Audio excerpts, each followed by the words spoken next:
તો કેમ છો ખેડૂત મિત્રો, સ્વાગત છે તમારો એક નવા વિડીયોની અંદર। તો આજે આપણે આવી ગયા છે ખેતરમાં। જી હા, અને તમે જોઈ શકો છો કે આ નીલગિરીના ઝાડ આપણે વાવ્યા છે। તો તમે જોઈ શકો છો કે નીલગિરીના ઝાડ કેટલા સુંદર દેખાઈ રહ્યા છે।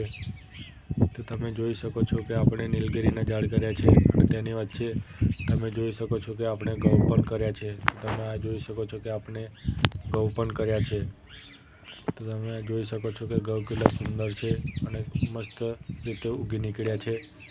તો તમે જોઈ શકો છો આ બધા ઘઉં કેટલા સુંદર રીતે ઉગી નીકળ્યા છે। તો આપણો મુખ્ય હેતુ તો નીલગિરી કરવાનો જ હતો, પરંતુ તેની સાથે ઘઉં થતા હતા, તેથી વચ્ચે ઘઉં કરી દીધા છે। તો તમે અહીં જોઈ શકો છો કે નીલગિરી સુંદર જોવા મળે છે અને તમે અહીં જોઈ શકો છો કે એક નીલગિરીનો જે છોડ છે તે સુકાઈ ગયો છે, એકદમ મૂળમાંથી સુકાઈ ગયો છે। તો આ છોડ કોઈ રીતે ઉપયોગમાં લેવામાં આવશે નહીં હવે। અને તમે અહીં જોઈ શકો છો કે બાજુમાં થોડી રાઈ પણ કરી છે, ખવાય એટલી રાઈ કરી છે, બાકી રાઈ કરી નથી આપણે। તો તમે અહીં જોઈ શકો છો કે આ રાઈનો એક છોડવો દેખવા મળી રહ્યો છે તમને। અને તમે અહીં જોઈ શકો છો કે નીલગિરીના ઘણા બધા વૃક્ષો તમને અહીં જોવા મળી રહ્યા છે। તો તમે અહીં મૂળમાં જોશો તો બહુ સુંદર રીતે આ જે છે તે જોવા મળી રહ્યો છે છોડ। તો તમે અહીં જોઈ શકો છો કે છોડની જે રચના છે તે સુંદર છે। અને તમે અહીં જોઈ શકો છો કે તેના પાન પણ સારા દેખવા મળી રહ્યા છે। તમે જોઈ શકો છો કે પાનમાં થોડું કાણું છે પણ બરાબર છે।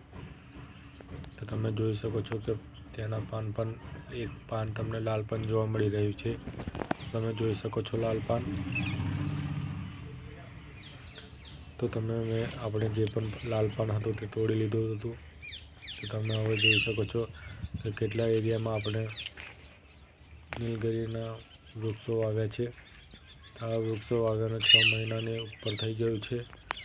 તો તમે જોઈ શકો છો કે તેનું રિઝલ્ટ કેટલું સુંદર જોવા મળી રહ્યું છે। તો તમે જોઈ શકો છો કે ઘણા એરિયામાં આપણે કર્યા છે નીલગિરીના વૃક્ષ।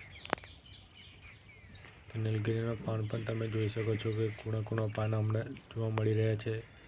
તો તમે જોઈ શકો છો એકદમ કૂણા પાન છે આ, જે મોટા થઈને લાલ પાન થાય છે અને ગળી પણ જાય છે।